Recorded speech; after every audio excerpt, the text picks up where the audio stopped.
बिस्मिल्लाहिर्रहमानिर्रहीम मुस्लिम शरीफ की हदीस है कि अबू हुरैरा रिवायत करते हैं कि रसूल खुदा सल्लल्लाहु अलैहि वसल्लम ने इरशाद फरमाया, बहुत से परागंदा बाल और गुबार आलूद लोग जिन्हें दरवाजों से धक्के देकर हटा दिया जाता है, ऐसे हैं कि अगर वो किसी बात के लिए खुदा की कसम खा लें तो लाजमन खुदा उनकी कसम पूरी कर दे। ये उन लोगों के बारे में रसूलुल्लाह सल्लल्लाहु अलैहि वसल्लम फरमाया जो अल्लाह के बहुत नेक और शरीफ बंदे होते हैं, जो बहुत ही ज़्यादा इताअत गुजार होते हैं लेकिन गरीब होते हैं। उनके पास मालो मता कसीर तादाद में नहीं होता है, बहुत थोड़ा सा माल अल्लाह ताला उन्हें देता है और वो उस पर अल्लाह ताला से राज़ी होते हैं। कनात पसंदी उनका शेबा होता है और ज़ुहद उनके अंदर पाया जाता है। वो अल्लाह से डरने वाले होते हैं। गरीब होने के बावजूद भी वो अल्लाह ताला से डरते हुए ज़िंदगी गुजारते हैं, एक एक लम्हा अल्लाह ताला की अपनी ज़िंदगी का लगाते हैं। और ऐसे लोग लोगों की नज़र में नहीं होते हैं, ये बहुत हकीर और छोटे माने जाते हैं लोगों की नज़र में। इनकी कोई अहमियत और अफादियत लोगों की नज़र में होती नहीं है। लोग ही समझते हैं कि कोई बहुत अहमियत का हामिल आदमी नहीं है, बहुत इज़्ज़तदार आदमी नहीं है, लेकिन और उनके कपड़े भी कोई ख़ास नहीं होते हैं, पुराने फटे पुराने।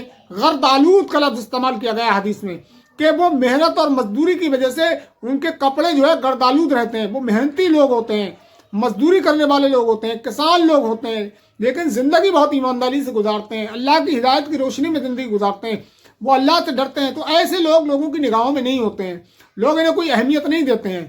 लेकिन अल्लाह ताला कहता है मेरे ये बंदे जो गरीब ज़रूर हैं, परेशान ज़रूर हैं, इनके कपड़े ज़रूर पुराने हैं, इनके कपड़े मेहनत और मजदूरी की वजह से ज़रूर गर्दालूद रहते हैं, लेकिन ये मुझे इतने पसंद हैं, इतने महबूब हैं मेरे नज़दीक, अगर ये मेरी बेहाब पर मेरे नाम पर किसी बात पर कसम खा लें तो मैं यकीनन उनकी कसम की लाज रखता हूँ, कसम पूरी कर देता हूँ।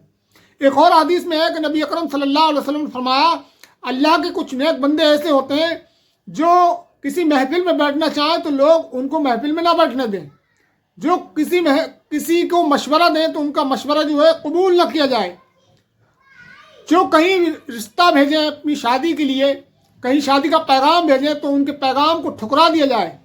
लेकिन अल्लाह के नज़दीक इतने बुलंद और पाया होते हैं कि अगर वो अल्लाह ताला कहता है वो मेरे नाम पर कसम खा लें तो मैं उनकी कसम पूरी कर देता हूँ। तो ये ऐसे लोग अल्लाह ताला को बहुत पसंद हैं, इसलिए कि इस्लाम में अमीर और गरीबी की कोई अहमियत है नहीं, इस्लाम में अमल की वैल्यू है।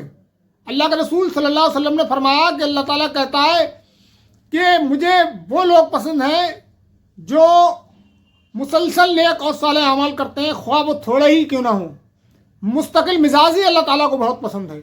मुस्तकिल मिजाजी के साथ कोई काम किया जाए, कोई अमल किया जाए, कोई नेकी की जाए, ख्वाह वो थोड़ी ही क्यों ना हो, तो अल्लाह ताला को ये उससे बहुत ज़्यादा अजीज़ है जो मुस्तकिल मिजाजी के साथ ना की जाए। और कभी एक हफ्ता खूब कसरत से नमाज़ें पढ़ी, तहज्जुद भी पढ़े, रोज़े भी रखे, सदका ज़कात भी की, फिर पूरी साल महीने के लिए जो है अल्लाह ताला को फरामोश किया हुआ है, ना नमाज़ों को आते हैं ना रोज़े रखते हैं। तो ऐसी इबादतें अल्लाह ताला को मतलूब नहीं है। अल्लाह ताला को ऐसी इबादत मतलूब है जो हमेशा किया जाए। तो ऐसे लोग जो होते हैं बहुत ईमानदार होते हैं और अपनी ज़िंदगी बड़ा ईमानदारी से गुजारते हैं, तो अल्लाह ताला को ये लोग बड़ा पसंद है, बहुत महबूब रखता है अल्लाह ताला। एक वाक़या है कि एक बद्दू शख्स नबी सल्लल्लाहु अलैहि वसल्लम के पास आया करता था, तो नबी सल्लल्लाहु अलैहि वसल्लम उससे बड़ा लाड किया करते थे। वो शक्ल सूरत का बहुत अच्छा नहीं था, कद भी उसका नाटा था। तो एक दिन नबी सल्लल्लाहु अलैहि वसल्लम उसके गाँव इलाके में गए तो वो बाज़ार में कुछ खजूरें वगैरह बेच रहा था। तो आप सल्लल्लाहु अलैहि वसल्लम ने पीछे से उसकी झप्पी मार ली जाके। तो उसने कहा मुझे छोड़िए। जब उसको पता लगा कि मोहम्मद रसूलुल्लाह सल्लल्लाहु अलैहि वसल्लम झप्पी मारे हुए हैं तो उसने कहा कि अल्लाह के रसूल सल्लल्लाहु अलैहि वसल्लम मुझे झप्पी मार के रखिए। तो आप सल्लल्लाहु अलैहि वसल्लम ने मजाक में कहा कि कौन है जो गुलाम को खरीदे। तो उस शख्स ने कहा अल्लाह के रसूल सल्लल्लाहु अलैहि वसल्लम मैं गरीब आदमी हूँ, मेरा शक्ल सूरत भी अच्छी नहीं है, मेरा कद भी बहुत छोटा है, कोई मुझे कौन खरीदेगा, और ख़रीद भी लेगा तो बहुत थोड़े से पैसे मिलेंगे। नबी अकरम सल्लल्लाहु अलैहि वसल्लम फरमाया तू इनकी नज़र में ज़रूर छोटा है, लेकिन अल्लाह की नज़र में तेरी जो अहमियत है, तेरा जो मकाम अल्लाह के यहाँ है, अगर इन लोगों को पता हो जाए तो ये उहद पहाड़ के बराबर सोना देकर तो ये ख़रीदने के लिए राज़ी हो जाएंगे। तो ये अहमियत होती है अल्लाह ताला के उन नेक और शरीफ बंदों की जो गरीब होते हैं, फ़कीर होते हैं, लेकिन परहेज़गार होते हैं। तो अल्लाह ताला उनकी बड़ा लाज रखता है تو اللہ تعالیٰ سے دعا ہے کہ اللہ تعالیٰ ہمیں نیک اور صالح اعمال کرنے کی توفیق عطا فرمائے.